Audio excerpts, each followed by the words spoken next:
take away after watching the tape? We got to be more consistent more than anything, and that's, I think, kind of been a theme all year.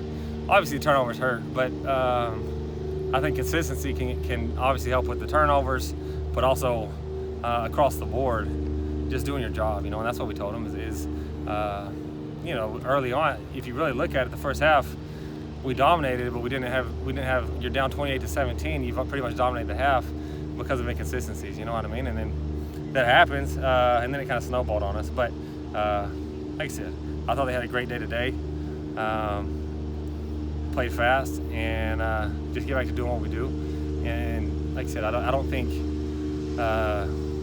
again that it was all bad. We're too inconsistent. We moved the ball really well up and down, and then you get killed because of just one small inconsistent play and put you in a bad spot. But again, I thought they've had a great attitude so far this week. Moved around fast today, and hopefully we continue that. You've seen a lot of Keaton now this season. Do you have an idea what your message is going to be for the offseason, things to work on for next year?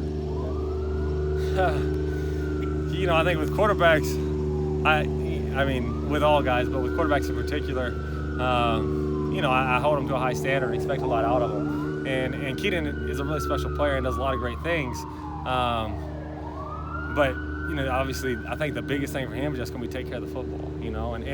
And the other night he had some bad luck a little bit. I mean, the ball gets batted and on the one TV falls down. The guy kind of bangs him. He falls down, doesn't get a call, and the ball gets picked. So he's had some bad luck on some, but at the same time he's got to be smart with the ball, and that's the quarterback's job.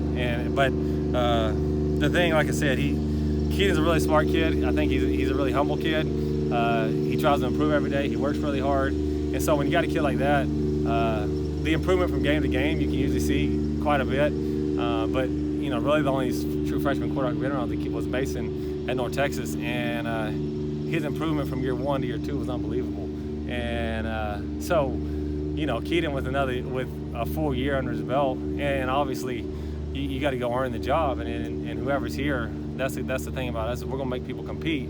But when you have a full year under your belt, the improvement from year 1 to year 2 is unbelievable, or from what I've seen, and really that's in any system and any quarterback. The longer you're in it, the better you're going to be. But especially after a season when you can really sit back and try to grow, and you have a long time to grow, and evaluate yourself on a full season long and see what you did well, see what you can do better.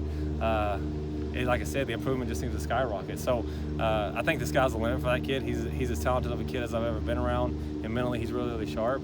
And like I said, I don't think you're around kids like that real often. And so for him, the sky's the limit, and that'll be the expectation for him Saturday, and that'll be the expectation for him as long as I work with him, is to be really special because he's capable and really special. And that's really what I believe, and I think we believe as an offensive staff is you got to hold people to high standards. And in quarterbacks, I'm going to hold them to an extremely high standard and expect that out of them. And the better they are and the better they want to be, the higher the standard you better hold them to. And not only is he a talented kid, he wants to be special, and so he lets you hold him accountable. And so that's what's going to make that kid really, really special. And like I said, he's a great kid to work with. I love working with him, and I'm going to expect a lot out of him every day on the practice field, from starting today, starting tomorrow. And like I said, every day we're going to hold him to a higher standard because he can be held to that standard. You had a play on the opening drive where he slipped through like 3 different people, throws a touchdown. Then tried to do it again, kind of in the red zone. It became a strip sack.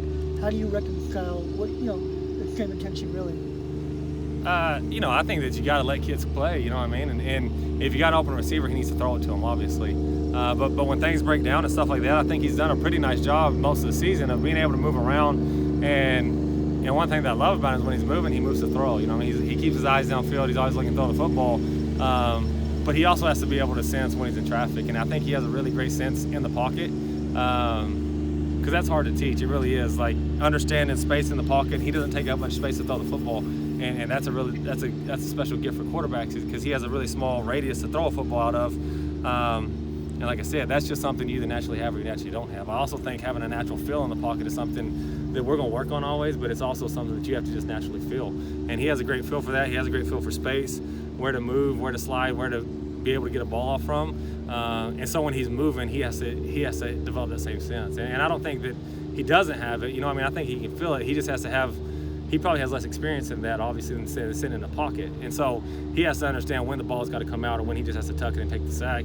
You know, the other night, I think we're up 10-7 at the time, and we're about to go up either 17-7 or 13-7. If he holds on that ball and you take that sack there, you're fine. You still go up 13-7, and you still have a lot of momentum going into half. You put it on the ground, and you give them all the momentum, and they go down and score and take the lead. And so, obviously, that was a huge play and a really costly play. But again, I think you got to let him play. I don't think you can handcuff anybody. You know what I mean? When they start moving, that's just something quarterbacks do naturally. And again, you can't create robots. You can't have him, hey, if you take one step here, the ball needs to come out. You got to let him do what he does, but he has to have a sense of taking a sack's not always the worst thing, or throwing the football away is not always the worst thing, and that's something that you have to constantly stay on quarterbacks about, and also something the more times they're in that situation, that they'll improve at. You know what I mean? Because like I said, you just develop a sixth sense for that. You develop a sense for, hey, it's a lost play, it's a lost cause. Just take the sack or take care of the football at that point. And like I said, you don't want to limit him, but you got to take care of the football, and he has to understand that. And I think he will. He'll improve on that, and as all quarterbacks do once they start moving, the more they're in that spot. So that's the expectation there. Obviously, that's what I tell him the most. Even on the one where he threw the touchdown, the first thing I say to him is, "Hey, great play," but understand like that was a very dangerous play, especially once he kind of started rolling to the left. When you turn back around the other way, you're asking for trouble. You know what I mean? So on that one, I really kind of told him, "Hey, don't try that one again." Like I say, great play. But if you get out to the left, stay out to the left, because you turn back, you're asking to get killed and the ball's coming loose. So there's going to be talks like that you always have to have with guys, especially, again, he's young, inexperienced, and he probably hasn't had a ton of reps like that. But I love how he's made plays, moving around. If you watch the best quarterbacks in the league, you know, like watch Patrick Mahomes, he's a different animal. But most of the plays he makes aren't coming on rhythm. You know what I mean? They're coming from moving in the pocket. Watch Aaron Rodgers, same thing. Rarely is he just throwing everything on rhythm. A lot of it's coming off movement. And Keaton's really done a really nice job of that, being able to move, being able to continue to make plays. But he has to have a much better sense of when it's over. You know what I mean? When it's over, just cut your losses. Either throw the ball away, take the sack, but you can't put the ball on the ground. You can't throw it to the other team. You guys have had to lean on Keenan for a couple games now in the run game. Was this a pass game kind of an example of where just being down to that minimal depth might have hurt you a little bit in terms of being able to establish the run? Yeah, absolutely. You know, we're obviously limited there, and just depth-wise, Keaton's a special player, and he has a different skill set. But again, he's a true freshman too, you know, and so he's probably going to see, you know, he sees some things for the first time and might make some mistakes. That's to be expected. But he also has made some big plays.